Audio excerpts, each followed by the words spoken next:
morning. I woke up irritated, angry, everything above. Just go everything above. Yesterday on my radio show, Straight from the Heart, we covered the passing of George Floyd, and just discussed where we are as a world, man. And the term white privilege, it's real. If you don't understand the definition, if you don't understand the use of it, then you're fucking blind. You're blind, and you're choosing to ignore our now reality. I'm just gonna back up. I'm gonna back up to the white woman that was in Central Park that had the dog, called the cops on the black man. Her threat was, I'm going to tell them that there's a angry African-American man threatening me. And that was her threat. Her threat was to just say that there's an African-American man, because there's consequences that come with being an African-American man, which is just being an African-American man. That was her threat.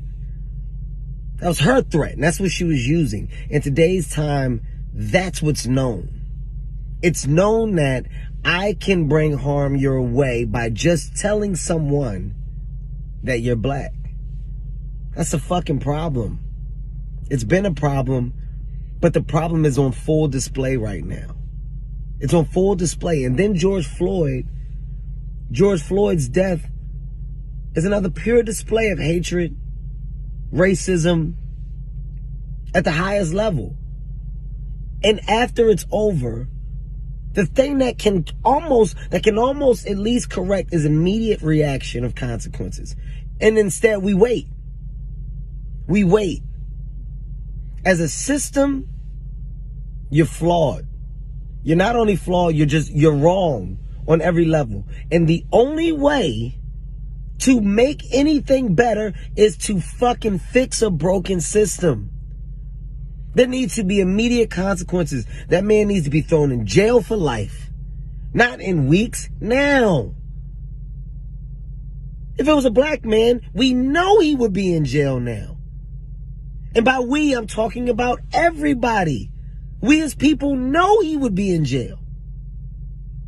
There needs to be consequences brought to the other officers that were on hand, because you got a duty to do.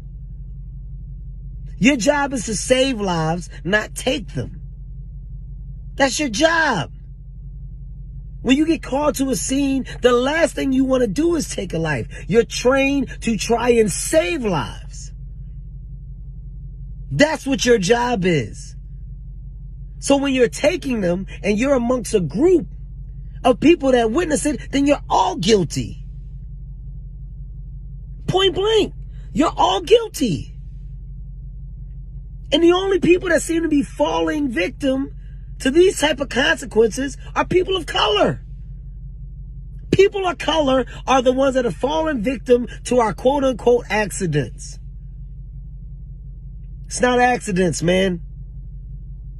It's not accidents. It's fucking senseless. Fix the system as a fucking city, state. Fix your flawed fucking systems. Cops need to be held accountable. Jail, life. You take a life, give your life. Life. If you were on hand and you didn't stop that senseless murder from happening, you get time too. That's what a law should say. So every cop now has a severe consequence to their actions. Hold people fucking accountable. Be accountable. As a city and state, you're accountable. He should be in fucking jail now. The fact that he's at his home, some home, whatever home, it's ridiculous. How? So don't sit up here and look and judge now. When you got a culture of people that are expressing themselves in anger and rage. At some point you get fed up. At some point, enough is enough. Show that you give a shit and fucking take action.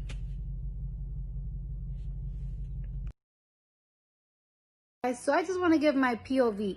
seeing people looting and going extremely outraged, you know, it makes me feel like, yes, finally, motherfuckers is gonna hear us now, yeah. And as much as people is so against it, at this point, I feel like I'm not against it, even though it do scare me, and I don't want anybody to get hurt. But it's really frustrating. You want to know why? Because police brutality been going on even way before I was born. But it has been more visual ever since, you know, social media started getting popping. And ever since, let's say, Instagram started, just one app. Let's say since Instagram started, how many peaceful protests have we seen? How many trending hashtags have we seen? These hashtags keep freaking repeating themselves. I feel like I've done videos against police brutality. I feel like this is like my 7th time. Like, I've been doing fucking police brutality videos ever since my teeth been fucked up. And the only shit that changed has been my fucking teeth. Like, you know what I'm saying? So it's like, people are tired. So now they're tired of showing that it's like, oh, motherfuckers are educated. Motherfuckers could take the grown and adult way and act peaceful. People are tired of that. So now this is what people have to resort to. And another thing, I also want to say this. Another way for the people to take power, I don't want to make everything political, but it is what it is. It's by voting. And when I say voting, I'm not only talking about the president. We could vote for mayors, we could vote for judges, and we could also vote for DAs, district attorneys. Yes, we could vote for these people for our county. We sure can. The people that are voting for these people are most likely cops, most likely rednecks. That's why every single time that some fuck shit like this happen, it goes to their favor. Because these people have the powers, DAs, these judges, these attorneys, they have the power to prosecute these cops when they do fuck shit like this. That's why we have to vote. We have to be aware when these elections are going on. We have to be aware and inform ourselves of these people that are in power. That you think because they're not a senator, or they're not a governor, or they're not a president, they don't have no power. But they have power where you live at. And that's a fact. My name is Cardi B, and I'm going to bed. Good night.